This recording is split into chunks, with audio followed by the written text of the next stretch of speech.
Clermont-Ferrand mellett vagyunk, a Charade versenypályán, Franciaországban, ahol francia veterán autós eseményt tartanak, és ma itt fogunk egy kicsit körbesétálni. Őrületes mennyiségű autó jött össze.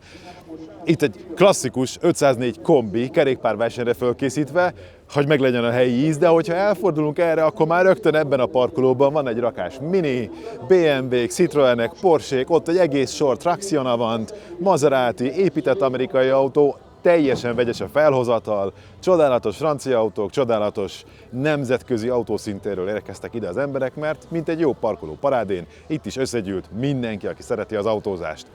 Ma itt fogunk körbenézni, ne feledkezzetek el feliratkozni és nyomjatok csengőt, hogy a többi adásról sem maradjatok le, hiszen ez csak egyike a Franciaországban jelentkező epizódoknak. És most gyerünk, járjunk le a lábunkat!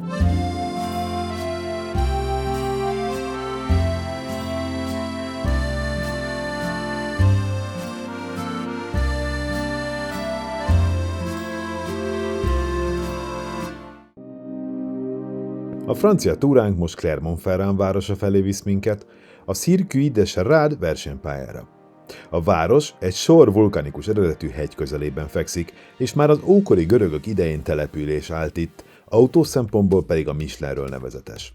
A francia gumiipari cégnek ugyanis itt a központja, meg a céges múzeum. Bár ezeket mi most nem látogattuk meg. A környék kanyargós hegyi útjai adják magukat versenyzéshez, úgyhogy a helyi autóklub elnöke és Louis Rosier, az 1950-es évek neves francia autóversenyzője létező útszakaszok összekötésével 8 km hosszú versenypályát tervezett a Puy de Dôme vulkán köré. 1957-re készült el a pálya, de Rosier sosem próbálhatta, mert egy évvel korábban versenybaleset következtében meghalt. Minden esetre a következő évtizedek során többször itt rendezték a francia nagydíjat, ami komoly kihívás volt. A zegzugos pálya leghosszabb egyenes szakasza ugyanis mindössze 590 méter hosszú, úgyhogy akadt pilóta, aki tengeri betegségre panaszkodott a verseny után. A szűk hegyi utakon nemigen lehet biztonságos bukótereket építeni, az éles vulkanikus kődarabok pedig állandó defektveszélyt jelentettek, ezért már az 1980-as évek elején sem számított biztonságos helynek.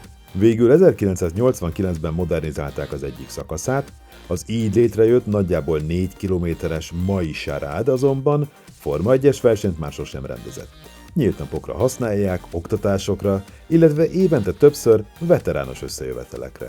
Ami biztosan nagy élmény lehet a pilótáknak is, mert ígéretesen kanyargós a vonalvezetése továbbra is. Kár, hogy nem mehetünk egy kört a Jaguarral. A csapott szélvédőről szerintem felismeri mindenki, hogy ez egy Speedster. Ugye a Speedster az a verzió, ami egy kicsit ki van könnyítve, még ablakemelő sincs benne, hanem csak bőrpántok tartják az oldalablakot, meg a tetőt is csak egyszerűen leszerelni lehet, nincs benne igazán mechanizmus. De ezzel a kikönnyítés által ugyanannyi lóerővel még mindig nagyon kellemesen tudott viselkedni ez az autó, bár én úgy emlékszem, hogy a Speedstereken sokon volt rács is a lámpán, hogy védje, hogyha az ember rallizni ment vele. Mellette egy csodálatos A112 van, azokat az autókat imádom, de hát nyilván egy ilyen találkozón nem azok a legkülönlegesebbek. Ez itt pedig az egyik kedvencem, én nagyon szeretem a Maserati Biturbót, titkos vágyam, hogy egyszer majd vegyek egyet, és ez egy eléggé kései modell. És a Biturbóból minél későbbi, annál jobb, mert a motort folyamatosan fejlesztették, és míg a korai 90 fokos V6-os turbomotorokon még nem volt intercooler, nem volt igazán jó a hűtésük, nem volt igazán jó a működésük, addig, meg ugye karburátorosok voltak, ezek már befecskendezők, jól megépített autók, és imádnivaló őket vezetni, és nagyon szeretem a belsejét, úgyhogy vágyámom egy ilyen. Autós találkozón nem lehet tuningolt amerikai Verna nélkül, de ez még egy kicsit több is, mint tuning, mert azért ez egy elég konkrét átépítés, porba ültetve, és csapatunk amerikai tagja megjegyzése szerint nagyon autentikus, hogy mexikói pléddel van letakarva az ülés újrakárpitozás helyett. Ütős kiállása van neki, fogalmam sincs milyen motor lapul az ollában, de tulajdonképpen mindegy is, mert ahogy kinéz, az mindent visz. Ez a felirat nagyon sokat sejtett. A Williams Forma 1-es istáló és a Renault együttműködésének volt a gyümölcse. Az első generációs Renault Clio egyik legdurvább változata a Clio Williams, amiben 2 literes sportmotor van. Az az igazság, hogy egy ilyen első generációs Clióból még az egyszerű változatok is kikoptak már Magyarországról. Williams-et nem is emlékszem, hogy mikor láttam egyáltalán élőben, pláne így az utcán látható a használt állapotban. Csodálatos, és nagyon jó lenne egyszer kipróbálni, hogy mit tud, mert a sportos Cliók vérvonala ezzel indul itt.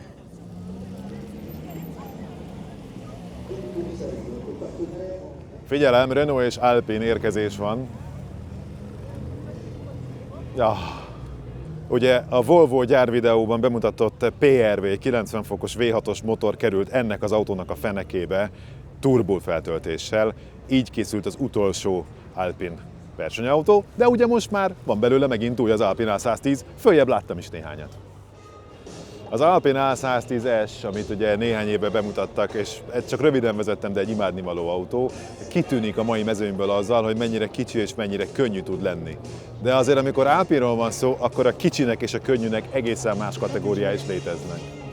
Egy eredeti A110 az egy egészen különleges farmotoros versenyautó, a rallypályákon hatalmasat alkottak vele, mert a kis mérete és a kigyorsításokhoz jó súlyelosztása miatt szűk rallypályákon nagyon jól lehetett vele menni, és ezek az ülések imádom.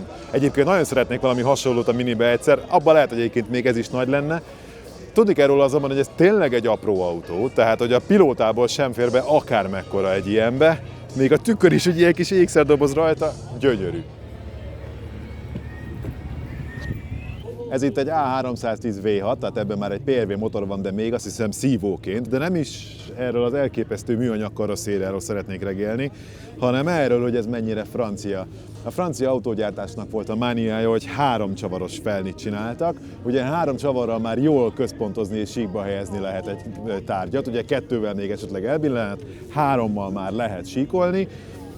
Úgyhogy gyakorlatilag ez a minimum szám, amit egy kerékre tenni lehet, és ők nagyon sokáig, egészen a késő 80-as évekig gyártottak autókat, amiknek csak 3 csavaros volt a kereke. Hopp, és itt egy másik. Ennek viszont már 4 csavaros a kereke, mert ez már egy kicsit újabb kiadás. Atya, úristen! Most egy kicsit elgyengült a térdem, amikor ezt megláttam. Ez egy igazi Turbo 2, azaz egy olyan Renault 5-ös, aminek hátul a hátsó kereket hajtja a turbós 4 hengeres motorja. Ugye összesen nem is tudom hány centi a tengelytávja, de nagyon kevés, nagyon könnyű, hátul hajt, ezzel aztán nagyon könnyű megpördülni. Próbáltam már szimulátorban, még ott is nehéz vezetni szimulátorban, szóval rally játékban. Imádnivaló, egy igazi legendája a rallypályáknak, mert annyira szűk, és annyira jól fordul, és annyira vezetőbarát, hogyha tudod, mit csinálsz, és közben annyira táncolos annyira tudni kell, hogy mit csinálsz, hogy ne halljál meg, pont a penge élen. És így kinézetre ez egy használatban lévő autó, nem múzeumdísz, hanem járnak vele. Nem tudom hová tenni, kész, elpukkantam.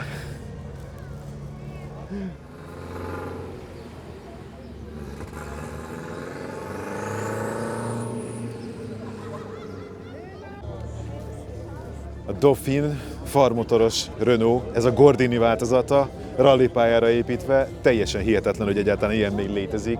Hátul van, hosszában a motor, és őrület. Amikor átértünk Franciaországba, Németországból az autópályán, az egyik első élményem az volt, hogy valaki egy Renault 8 Gordinit vontatott tréleren, természetesen az autópályán nem megyünk már ilyen régi veterán versenyautókkal, na de ami húzta, az pedig egy Renault 21-es volt. Egy igazi francia szerelvény, hogy úgy mondjam, és ezek az autók, a kék, a két fehér gyorsítócsíkkal, ugye a 2010-es évek környékén pár Gordini modellt visszahozott a Renault, és akkor ugyanezt a dizájnt kapták meg. Szóval ezek az autók nagyon emlékeztetnek arra, hogy Franciaországban szerették, és a mai napig szeretik a rallit.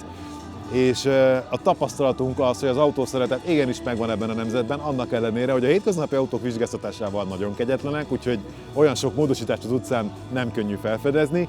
Viszont, hogyha versenypályáról, vagy veteránozásról, vagy egyáltalán hobbizásról van szó, jó helyen vagyunk. Természetesen itt is 3 csavaros a kerék, és szerintem magnéziumfelnik lesznek ezek, de hogy a 8-as ez micsoda egy doboz, azon azért látszik, hogy ez alapvetően egy családi autónak készült, csak mivel farmotoros volt, úgy voltak vele, hogy miért ne, mutassuk meg.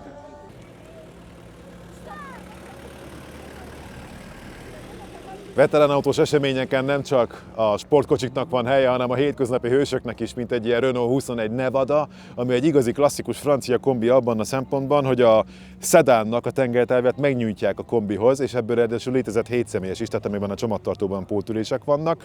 Ez egy turbodízel változat volt, a hangjából ezt lehetett azt hiszem hallani. Csodálatos.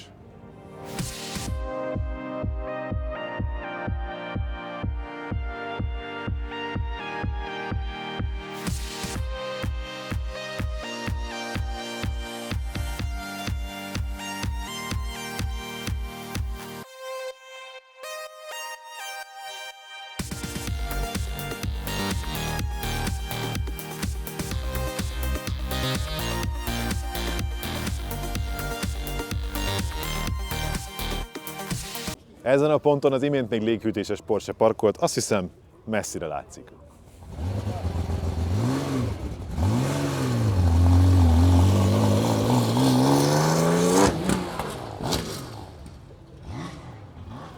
Amit a videó nem tud átadni, az a versenybenzin semmivel össze nem keverhető illata. Egyébként van itt egy 944 Turbo Cup, ami egészen szóval olyan visszafogottan megbujikít, és az ember elsétálna mellette, még a színe is nagyon visszafogott, de közben azért ez egy őrültesen vonzó autó, amivel valószínűleg nagyon nagyot lehet autózni, mert hát mint minden rendes autós eseményen itt is sok Porsche jelent meg, de hogyha megfordulunk, akkor ott egy elképesztő Lotus, nem is tudom hirtelen megmondani, hogy Elise vagy Exige, minden. Keménytető van rajta, úgyhogy lehet, hogy Exige. 220 Cup, akkor lehet, hogy inkább Elise, csak keménytetővel. Fú, azért ez egy nagyon vonzó valami. És természetesen Ferrari is van, egy Mondial ott fönt a hátam mögött. De ahogy nézem, egy picit elkezdett fogyatkozni is lent a csapat, úgyhogy még fölmegyek oda a padokba megnézni, hogy hát ha ott van valami érdekes. Láttam például egy izgalmas Jaguar feneket. Jaguarról beszélek eleget, úgyhogy erről most nem kell túl sokat mondani, de egy ránézésre annyit meg tudtam állapítani, hogy ez ugyanaz a generáció, mint az enyém, ugyanazok az ajtóbetétek, automata, úgyhogy valószínűleg 4 literes, és egy kicsit sötétebb a kárpitozása, de nagyon jól néz ki, és nagyon elegáns a kiállása, és olyan nagyon szépen áll a 4 kerekén, úgy rendben van ez az autó, láthatóan használják, tehát a belseje az úgy teljesen használatot tükröz, tökéletes, használatban lévő Jaguar az nagyon jó, de mutatok még valamit, gyere, fordulj át velem, Kornél! Itt van egy generáció egyik kedvenc autója, még az első Forza Horizonban is ez volt a nyitóautó, a Corrado VR6. Ugye ott a 6 gyújtáskábel elvezetve a tetején, és hát úristen, hogy ez mennyire cukin néz ki, a szűk hengerszögű V6-os motor, ami befér egy 4 hengeres helyére, mert össze van tolva annyira kicsire, és mégis sok erőt szabadít az első kerekekre ebben az egészen jó kiegyensúlyozott és ügyes autóban, aminek újkorában csak egyetlen hátrányát említették a tesztelők, mégpedig azt, hogy a Passat műszerfalát kapta meg, azt a bizonyos műszerfalat, amit B3-as Passatról szóló videóban, itt a linkje fölöttem meg tudtatok nézni. Az a műszerfal van ebben is, és ezt nem szerették újkorában, amikor megjelent ez a kocsi, de az alakja meg a motorizáltsága tökéletes. Amikor azt hinnéd, hogy csak Porsche 911-ből lehet rally verziót építeni, akkor eléd ugrik egy Nissan 350Z, hatalmas bütykős gumikon, emeléssel, átalakított futóművel és akkora reflektorral, hogy a napot levilágítja az égről. Ez az a fajta őrület, amiért érdemes autóztalálkozókra járni. Ez történik akkor, hogyha egyedül hagysz valakit egy acélhajlítógéppel, meg egy popszegecs húzóval, és késít egy ilyen szárnyat a Nissanod fenekére. Viccelek, valójában ennél sokkal komolyabb dologról van szó.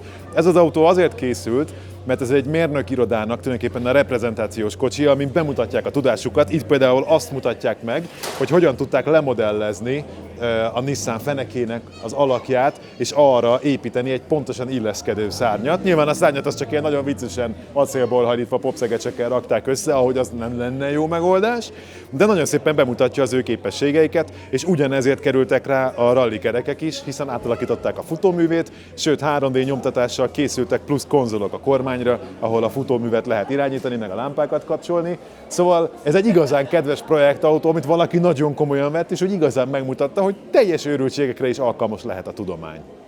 Miután a Renault-osan megcsinálták, utána megcsinálták a Clio-val is, hogy kidobták a hátsó ülést, és egy túlzottan erős motort tettek ide be. Csak ebben már nem 4 hengeres turbo van, hanem V6, és az hajtja a hátsó kerekeket. Kiszélesítették természetesen a nyomtávot nagyon jelentősen, meg más egy kicsit a váltókat, de egyébként Clio a beltere, és itt elől a motor helyén van egy pici csomagtartója is. Ennek ellenére ez egy olyan értelemben meglehetősen rossz hírű jószág, hogy ezzel is nagyon-nagyon-nagyon könnyű az árakban kikötni. Ennek a darabnak ráadásul teljesen tövig vannak kopva a gumijai, úgyhogy valószínűleg jelentős használatot él meg a hátulja. Bátor ember, és valószínűleg tud alaposan vezetni, aki ezt kormányozza.